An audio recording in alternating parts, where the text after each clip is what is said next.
কবিতাতন্ত্রের জয় হোক এবং কবিতাতন্ত্রের জয় আজকে হয়েছে।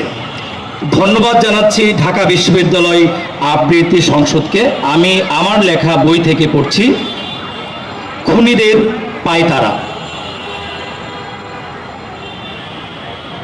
ওরা বলবে বসন্ত এসেছে, কোকিল গাইছে, ফুল ফুটছে, সুগন্ধ ছড়িয়ে পড়ছে। আরেকটু বেশি গাইলে বা আরেকটু বেশি ফুটলেই নর নারীর মনে প্রেম জাগবে। প্রেমে পাপ, প্রেম জঘন্য, তাই ওরা বলবে ফুল ও পাখির বুকে এখনই গুলি চালাও। ওরা বলবে আরেকটু বেশি নূপুর নিক্কণ ধ্বনিতে বৃষ্টি হলে হারানো দিনের বেদনায় মনে বেদনার সুর উঠবে সকরুণ।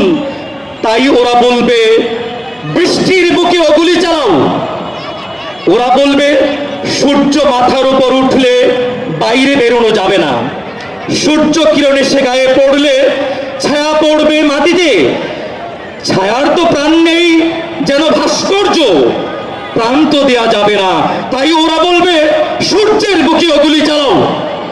ওরা বলবে নদীর গতিতে নারীর দেহের মতো ভাঁজ পড়তে পারবে না, নদী আঁকা বাঁকা চললে নারীর কথা মনে পড়বে। তাই ওরা বলবে নদীর বুকে গুলি চালাও। ওরা বলবে কলমের কোনো স্বাধীনতা থাকবে না। স্বাধীনতা বড় ভয়ানক জিনিস। কলমের স্বাধীনতা থাকলেই সম্মুখে চলে আসবে কি, কেন, কিভাবে, আরো কত কি।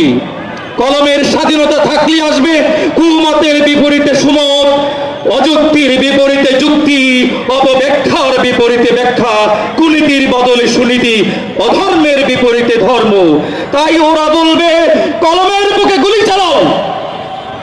গুলি বর্ষণ করতে করতে ধনধান্যে পুষ্পে ভরা শ্যামল সবুজ সুষমা বাংলাকে ওরা যেদিন পরিপূর্ণ রুক্ষ মরুভূমি না বানাতে পারবে, ততক্ষণ পর্যন্ত ওরা ক্ষান্ত হবে না।